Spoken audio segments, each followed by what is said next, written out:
Sel hetkel siis, kui taimed on maha saadud, kas siis peale kevadist istutust või sügist istutust, on vaja hakata tegelema metsahooldustöödega. Ja hooldustööde esimene käik ongi siis kultuuri hooldamine. See tähendab seda, et meie istutatud taime kõrvale hakkab tulema ka looduslikku konkurentsi ja looduslikku uuendust. Ja meil on vaja siis oma istutatud taimed, oma investeering sealt hoida puhtana. Erametsaomanike abistamiseks on siis Eestis meil olemas metsaühistud, et kui on selliseid metsahooldustöid vaja omanikul teha ja ta ei oska neid, ise tal ei ole nende tööriistu, siis alati tasub ühendust võtta kohaliku kõige lähima metsaühistuga.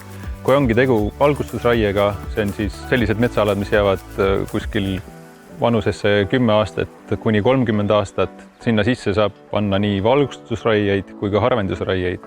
Et selle jaoks on olemas metsameetme toetus. Harvendusraiete eest on võimalik juba ka koguda seda lõigatavat materjali kokku ja see maha müüa.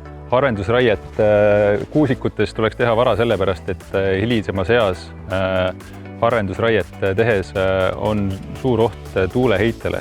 Kuuskidel on väike juurekava ja kui sa harvendad seda kuusepuistut, sealt hakkab tuul läbi käima ja seda ei taha ühelegi omanikule, et nende rajatud kultuur siis hukkuks. Kõik sellised metsatööd on siis erametsaomanikule väga mugav teha läbi metsaühistu, sest meie tarnime nii taimi, meil on olemas töötajad, kes oskavad teha metsahooldust, nii kultuuride hooldust, valgustusraiet kui ka harvendust ja meie kaudu saab siis alati küsida infot nende tööde kohta ja nende tööde hindade kohta ja ka toetusmeetmete kohta, mis neid töid katavad.